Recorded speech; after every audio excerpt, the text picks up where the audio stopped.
and write it down at least 3 points. Then after that मैं next line ले जाऊँगी.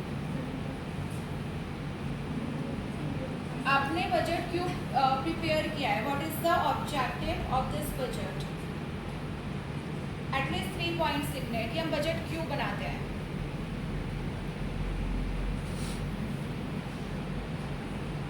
In the economy, now it is the responsibility of the government to distribute or to allocate the resources between the public sector and the private sector.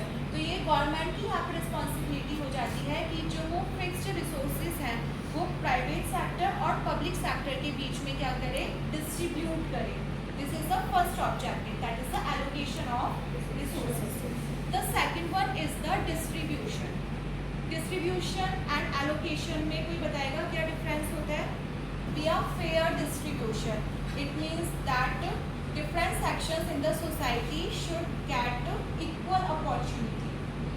Equal does not mean कि अगर कोई rich है उसके पास तो already income है, हम उसको और इनकम दे रहे हैं. Equality or the equity means over here कि अगर rich है तो put the taxes on the rich, तो जो उनके पास वो extra income है वो transfer हो सके कहाँ पे, to the middle or the lower section के पास. That is the equity.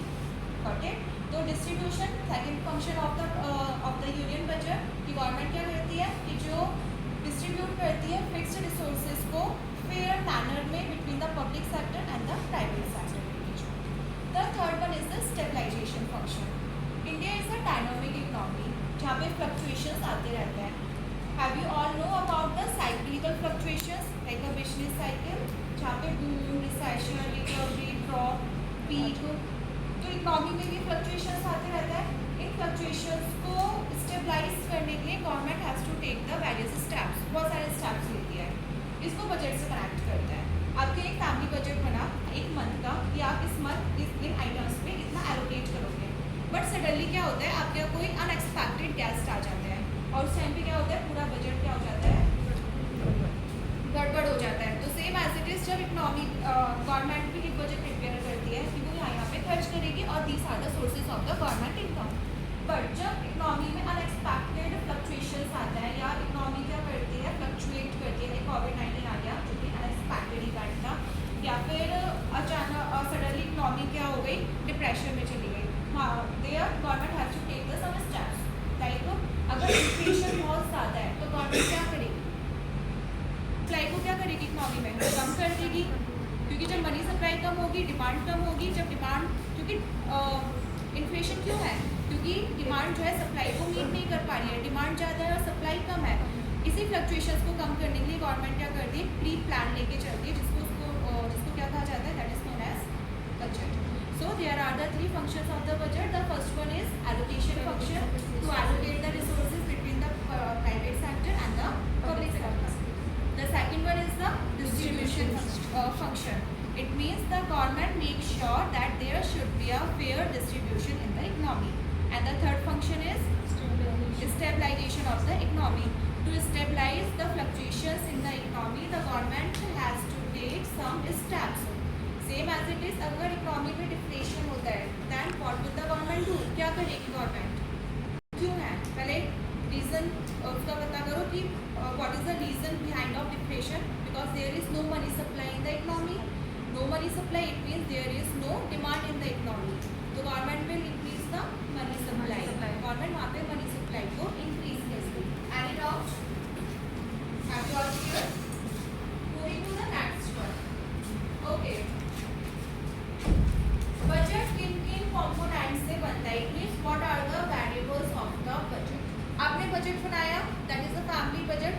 इसमें आपने क्या क्या इंक्लूड करा, एक इनकम थी और दूसरा आपका एक्सपेंडिचर था. सो बेसिकली बजट के 2 मेन कंपोनेंट्स हैं, रेवेन्यू या फिर हम इसको रिसीट्स बोलते हैं, एंड दूसरा इज द एक्सपेंडिचर जिनको हम खर्चे बोलते हैं. इनको फर्दर डिवाइड किया गया है, जैसे कि जो रिसीट्स हैं are of 2 types, revenue receipts and the capital receipts. Revenue receipts कौन कौन सी हैं, आप सोचो कि आपके पास ऐसी कौन सी इनकम है जो आपको रेगुलर बेसिस पे मिलती है, या कि आप या अपने पेरेंट्स को सैलरी मिलती है, वेजेस मिलते हैं, इंटरेस्ट मिलता है. So the revenue receipts are those receipts जो आपको इनकम रेगुलर बेसिस पे मिलती है। तो same as it is government को भी जो इनकम रेगुलर बेसिस पे अर्न हो रही है उसको हम क्या बोलते हैं, that is known as revenue receipts बोलते हैं। इसको फर्दर डिवाइड करेंगे फॉर द सिंप्लिसिटी के लिए, tax revenue and the non tax revenue. Coming to the tax revenue, have you all know what is tax? क्या होता है बताओ?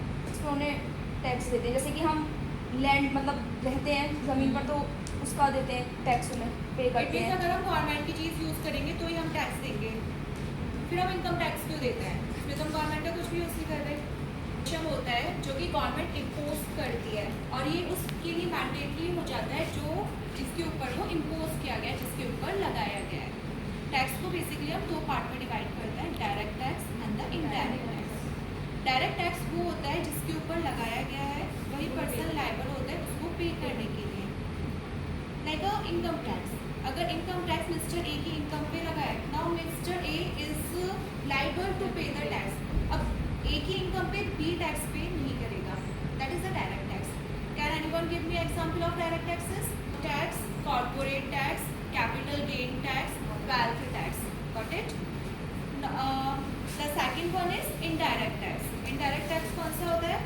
किसी और पे होता है। The impact and incidence of the tax is on the another person. अगर हम इकोनॉमिक्स की लैंग्वेज में बोलते हैं तो आप रेस्टोरेंट कर लो या फिर आपने कोई प्रोडक्ट बाई करा है, ठीक है, अब वो जो टैक्स लगाया वो सेलर के ऊपर लगाया ऑन दैट प्रोडक्ट, ठीक है, वो सेलर वहाँ पे लायबल है उस टैक्स को पे करने के लिए।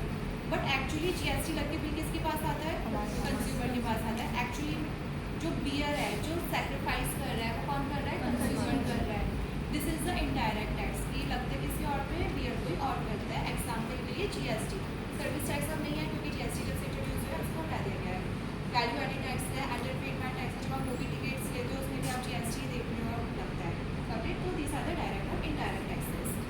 नेक्स्ट होता है रेवेन्यू में ही नॉन टैक्स रेवेन्यू। एक तो गवर्नमेंट की इनकम ये हो गई जो टैक्सेस से आ रही है, वेदर चाहे वो डायरेक्ट टैक्स है या फिर वो इनडायरेक्ट टैक्स है।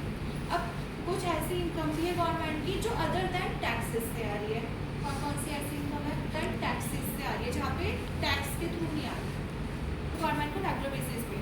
फी है, आप लोग कोई भी एग्जामिनेशन फॉर्म भर रहे हो, फाइन है, पेनल्टी है, लाइसेंस फी है, चालान है, बार बार इंटरेस्ट रिसीव करना। अगर इंडिया ने किसी लोन दिया है अदर कंट्री को तो उस पर जो इंटरेस्ट रिसीव कर रही है। इन्वेस्टमेंट इनकम, अगर इंडिया से बाहर किसी ने इन्वेस्टमेंट किया है उसको जो इनकम रिसीव हो रही है on the regular basis, that is the non tax revenue of the government. Got it? Revenue sorry receipts में नेक्स्ट आता है कैपिटल रिसीट्स, जहाँ पे आप असेट और लाइबिलिटीज की बात कर रहे हो। कैपिटल रिसीट्स में जो लाइबिलिटी होती है, do you all know liability?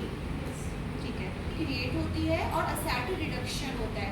It means आप लोग लाइबल होते हो, इट मीन्स जो भी लोन ले रहा है वो पर्सन लाइबल है उसको फ्यूचर में पे करने के लिए।